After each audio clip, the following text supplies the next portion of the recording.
And the guy that has the spotlight on him, of course, Clayton, is one Cade McNamara, who turned in that Rutgers comeback win from 21 down.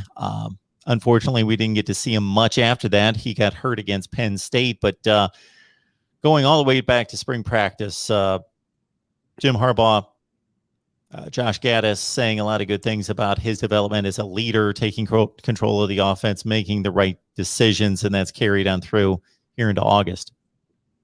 Yeah, definitely. It seems like, we've talked about Cade quite a bit, probably more than a normal quarterback, in terms of comparing that to how much he's actually played. Like you said, got hurt in his second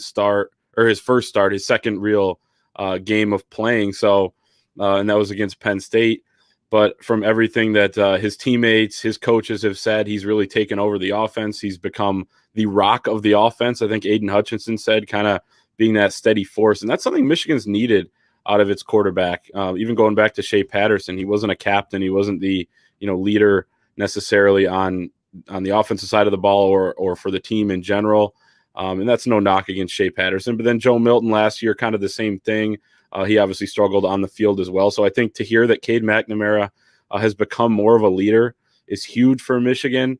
And at the same time, people have said that he's taken the next step in his game as well. He's a very cerebral player, is smart, like you said, makes those right reads, can get the ball downfield too, has a pretty big arm. He broke a ton of records playing in high school out in Nevada. So he's got some tools, and Jim Harbaugh said the other day he's got all the tools you want in a quarterback. Right now, I would put him as, it's his job to lose. I was thinking about this before we went on, about 75% chance that he's the starter in that opener, maybe even a little bit more than that.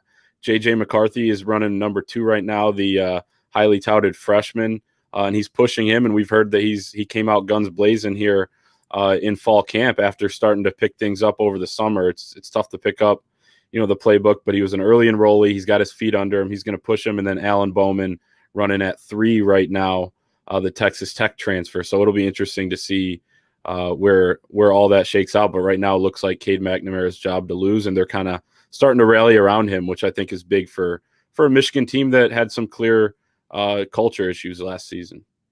Some of these transfers become more curious all the time, and Alan Bowman would be another one. Now, we will see how things shake out and if he's able to make up that kind of ground. But after being the guy that, other than injury, has been the starting quarterback at Texas Tech, to take that shot to go to Michigan, and then if he's got to sit on the sideline for a guy that was pretty well entrenched as a Power 5 starting quarterback, it just seems kind of like an odd move. At the time, it appeared more of a chance that he would become the starting quarterback.